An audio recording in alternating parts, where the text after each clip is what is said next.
The law was unbreakable. Pray to anyone except the king for 30 days, and the lions would tear you apart. But one man broke it on purpose, and the entire empire ended up bowing to his god. King Darius had just taken the throne of the greatest empire on earth. He appointed 120 rulers, then 3 administrators over them. One of those 3 was Daniel, an exile from Judah. Daniel didn't just work hard. He was flawless, trustworthy, zero corruption, completely blameless. The king was so impressed, he planned to put Daniel in charge of the whole kingdom. That was the moment everything flipped. The other administrators saw their power vanishing. They hunted for dirt on Daniel. Any mistake, any bribe, any slip. They found nothing. So they whispered the one trap he couldn't escape: his God. They went to the king as a group, smooth, coordinated, dangerous. May King Darius live forever. Issue a decree. No one can pray to any god or person for 30 days except you, or they go into the lion's den. Make it law, unchangeable. The king signed it. Daniel heard the news the same hour. But he didn't run. He didn't hide.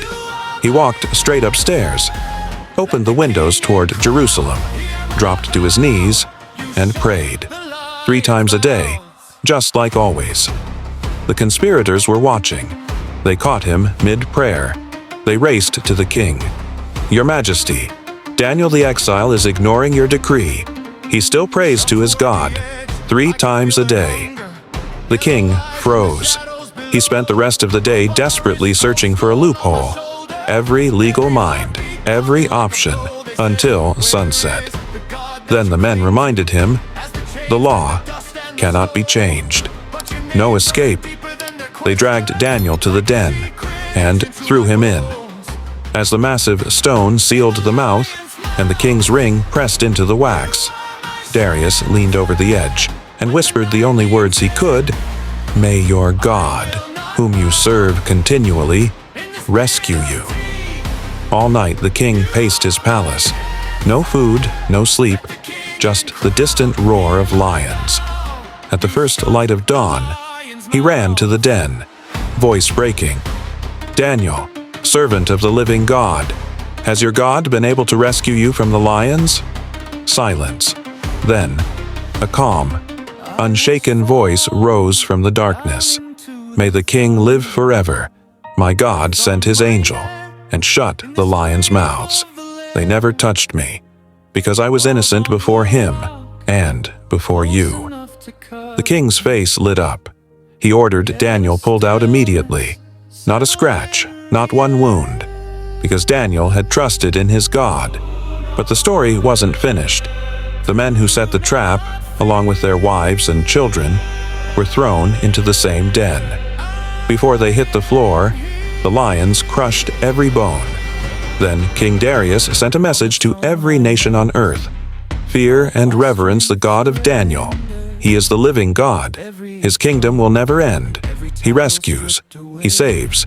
He just rescued Daniel from the lions. And Daniel prospered, under Darius, and under Cyrus the Persian after him. One quiet man's faith didn't just survive the lion's den, it forced the most powerful king alive to tell the whole world who the real God is. The law that was supposed to destroy him ended up spreading the truth instead. Right now, you might be facing your own lion's den, some situation that looks impossible to change. Daniel's God still shuts mouths. Comment below. What unchangeable thing in your life are you asking God to break? If this stirred your faith, smash that like button, subscribe, hit the bell, because next week we're diving into the hidden chapter that happened right after this, and it's even more mind-blowing.